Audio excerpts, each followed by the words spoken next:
സർക്കാരിന്റെ മാത്രമല്ല രമേശ് ചെന്നിത്തല നേതൃത്വം നൽകുന്ന പ്രതിപക്ഷം കൂടി ഒരു വർഷം തികയ്ക്കുകയാണ്. പിണറായി വിജയൻ നേതൃത്വം നൽകുന്ന സർക്കാരിനെതിരെ നിരവധി പ്രക്ഷോഭങ്ങൾ ഉയർത്തിക്കൊണ്ടുവരാൻ പ്രതിപക്ഷത്തിനായി.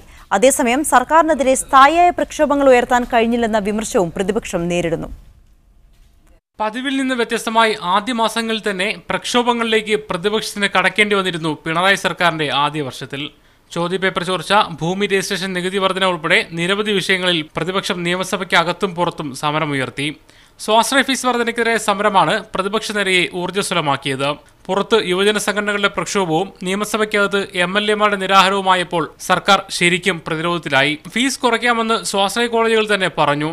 ബന്ധു നിയമന വിവാദത്തിൽ EP ജയരാജനെതിരെ കേസെടുക്കണമെന്നാവശ്യപ്പെട്ട് പ്രതിപക്ഷ നേതാവ് രമേശ് ചെന്നിത്തല വിജിലൻസ് ഡയറക്ടർക്ക് നൽകിയ കത്താണ് മന്ത്രിയുടെ രാജിയിൽ തന്നെ കലാശിച്ചത്. ബജറ്റ് ചോർച്ച, ജിഷ്ണു പ്രണോയ് സമരം, TP സെൻകുമാർ കേസ് എന്നിവയിൽ സർക്കാരിനെ പ്രതിരോധത്തിലാക്കാനും പ്രതിപക്ഷത്തിന് കഴിഞ്ഞു.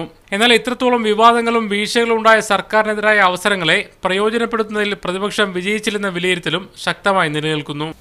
പ്രതിപക്ഷത്തിന്റെ പ്രവർത്തനം എന്നുള്ളത് സത്യത്തിൽ പ്രതിപക്ഷത്തിന് കാര്യമായി പ്രവർത്തിക്കാൻ പറ്റിയിട്ടില്ല. പ്രതിപക്ഷത്തിന്റെ പ്രവർത്തനം കൊണ്ടല്ല ഈ വിവാദങ്ങളൊക്കെ ഉണ്ടായി തീർന്നത്. പക്ഷേ ഇതൊക്കെ ഉണ്ടാക്കിയതുകൊണ്ടുള്ള വിവാദങ്ങളുടെ ഭാഗമായിട്ട് പോവുക എന്നല്ലാതെ പ്രതിപക്ഷത്തിന് കാര്യമായിട്ടൊന്നും ചെയ്യാൻ പറ്റില്ല. പ്രതിപക്ഷം പൂർണ്ണമായിട്ടും ഈ പരാജയത്തോട് കൂടിയിട്ട്, നിയമസഭാ തെരഞ്ഞെടുപ്പിലെ പരാജയത്തോട് കൂടിയിട്ട് കോൺഗ്രസ് ഒന്നുമല്ലാതെയായി. ഇതിന് പ്രതിപക്ഷത്തിനൊരു മറുപടിയുണ്ട്.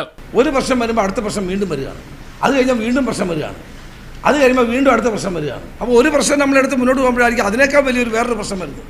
ആദ്യഘട്ടത്തിൽ നിയമസഭയിൽ ധാർഷ്ട്യത്തോടെ പെരുമാറിയ മുഖ്യമന്ത്രി പിണറായി വിജയനെ മെരുക്കിയെടുക്കാൻ യുവനേതാക്കളുടെ പ്രകടനത്തിന്റെ കൂടി മികവിൽ പ്രതിപക്ഷ നിരയ്ക്ക എന്നതും വസ്തുതയാണ്. മുഹമ്മദ് അസ്ലം, മീഡിയ 1, തിരുവനന്തപുരം.